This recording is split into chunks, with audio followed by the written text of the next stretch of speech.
आज सिंधु जल संधि पर हाई लेवल मीटिंग होने जा रही है। संघ प्रमुख मोहन भागवत ने कहा है कि धर्म और अधर्म के बीच युद्ध है, शक्ति है तो प्रदर्शन होना चाहिए। और पहलगाम में आतंकी हमले के बाद बांग्लादेश का भी दिखा असली चेहरा। ये सभी खबरें देखिए पहलगाम का बदला टॉप 9।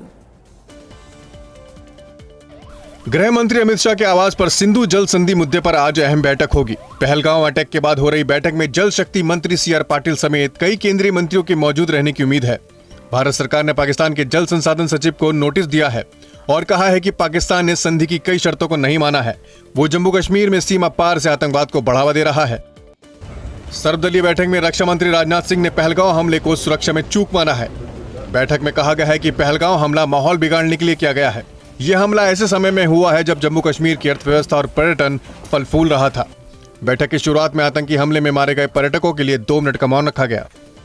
पहलगाम हमले को लेकर सर्वदलीय बैठक में लोकसभा में विपक्ष के नेता राहुल गांधी ने सवाल किया कि पर्यटन स्थल पर कोई सुरक्षाकर्मी क्यों नहीं तैनात किया गया था। सूत्रों ने बताया है कि पहलगाम में सैनिक मौजूद थे, लेकिन उन्हें तैनात नहीं किया गया। कांग्रेस अध्यक्ष मल्लिकार्जुन खड़गे ने कहा कि हम राष्ट्र हित में सरकार के निर्णय का समर्थन करेंगे। पहलगाम हमले पर AIMIM चीफ असदुद्दीन ओवैसी ने सरकार के सभी कदमों का समर्थन किया। ओवैसी ने पहलगाम हमले में शामिल आतंकवादियों और उनके आकाओं को उनकी कल्पना से परे दंडित करने के पीएम मोदी के बयान का स्वागत किया। यही तय करने की अपनी मांग भी दोहराई। संघ प्रमुख मोहन भागवत ने पहलगाम में लोगों से उनका धर्म पूछकर हत्या की निंदा की है और कहा है कि हिंदू ऐसा काम कभी नहीं करेंगे। भागवत ने मुंबई में कार्यक्रम के दौरान ये बातें कही। करारा जवाब की उम्मीद करते हुए भागवत ने कहा कि युद्ध धर्म और अधर्म के बीच है।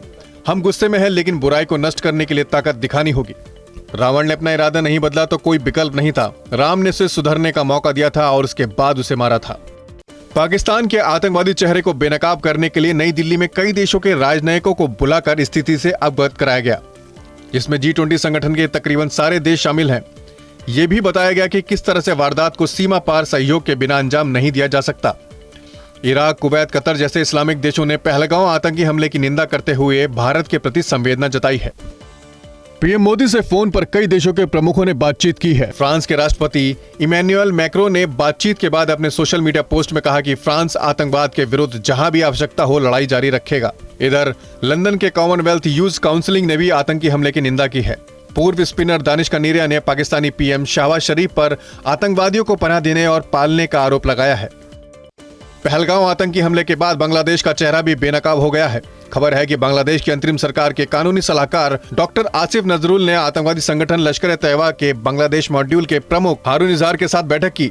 ये बैठक कथित तौर पर ढाका में कानून मंत्रालय के कार्यालय में हुई है। ये मुलाकात पहलगाम आतंकी हमले के 24 घंटे से भी कम समय में हुई है।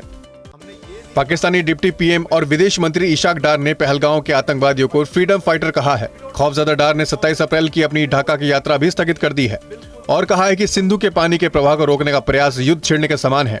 इस बीच पाकिस्तान ने भारत के साथ सभी तरह के व्यापार बंद करने के साथ ही भारतीय एयरलाइंस के लिए अपने हवाई क्षेत्र को बंद कर दिया है।